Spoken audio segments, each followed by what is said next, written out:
samsam xasan aadan waa hooyo ku nool magaalo madaxda Soomaaliland ee Hargeysa waana gabadhii ugu horeysay ee Soomaaliland gaari taxi kaga dhex shaqeysa Kalsan TV oo maanta kula kulmay magaalo madaxda Hargeysa ayay samsam uga warantay qaabkii ay ku bilowday shaqadan taksiilanimada muddadii ay ka shaqeynaysay iyo sidoo kale caqabadaha ay la kulantay muddadaasi warbixin hadaan idinka siiyo gabadhii ugu horeysay anigu sidaan isleeyahay wixii ugu horeeyay warka ma hayo laakiin anigu saan isleeyahay gabadhii ugu horeysay Hargeysa taksiilay ka bilowda ayaan ahay sidaa darteed imika waxaan ku shaqeeyaa ilaa 2 sanadood iyo bar baan ku shaqeeyaa qofka dumarkii ama dumar ha ahaada ama rag ha ahaada marka haduu dibadda soo baxo waxa uu wanaagsan inuu dulqaadkiisa u weyneeyo waayo guriga markuu ku jiro iyo markuu magaalada soo baxay isku mid ma noqon karo sidaa darteed waxyaalo fara badan ayuu la kulmayaa mar haduu dibadda soo baxo marka laga tago in magaalada taxi ku dhex wado safarada iyaga ma u baxdaa gobolada kala duwan ee Soomaaliland waan u baxaa inkastoo imika maxaan ku dhahday waqtigu iska yara adag yahay oo baabuur fara badan oo maxaan ku dhahday iska raqiis ay soo baxeen waan san u bixi jiray burcaan tagi jiray booramaan tagay berbera xataa waan tagay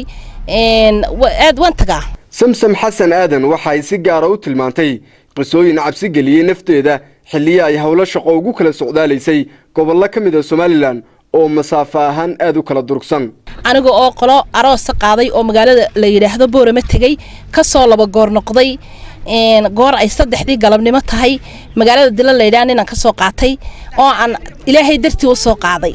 waliba waraysi markaan la galay aan ku yiri walaal maxaa halkan ku dhigay ugu yiri inaan walaalnahay oo xanuunsanaya iyaan halkan ka soo doonay waanan waayay ayaan lacag siiyay ku ordo wax soo cun markuu ninkii wax soo cunay ilaahay dartii baan u soo qaadayay waliba wax lacag oo aan ka qaatay ma jirin meesha la yiraahdo jifada anoo soo maraya ay wadaduna kala go'an tahay ayaan waxaan arkay ninkii oo maraayada sare ayaan ka arkay isagoo doonaya inuu cunahay qabta kabacdi wax dareena ismaan gelin inaan arkayna iskama dhigin ina yaro aan dalayba gaariga iigu jirtay oo kaliya dareenkayga waxaan hadana isritolo ma adaa indhahaagu isa siiyeen malaha bal hada u fiirso malaha jimicsiga waxa soo sameeynaya ayaan isiri wallahi aad baan ugu fiirsaday waxaan ogaaday ninkii inuu dareen ku jiro inuu cunahay qabto kabacdi gaarigii dib baan u kala fureeyay wax dareena isaga ismaan tusin mana aanan iska dhigin qof arkay dib baan u fureeyay waxaan walaal alaab baan ku soo iloobay dib baan ugu noqonayaa magaalada Daliilay baan dib ugu noqday iskagana soo dajiyay ninkii samsam ayaa sidoo kale ka warantay caqabadaha ugu waaweyn ay kala kulanto magaalada Hargeysa oo inta badan ay ka shaqeyso kullayba waxa ugu horeeya aad bay ula yaabaan horta gabdhuhu waligood yaa loo gawaarida way wadan jireen oo ugu maan horeynin anigu laakiin taksiilay gabadh Hargeysa ka bilowda ayaan ugu horeeysan anigu isleeyahay sidaa darteed dadku aad bay ila yaabanaayeen rag badan ayaa waliba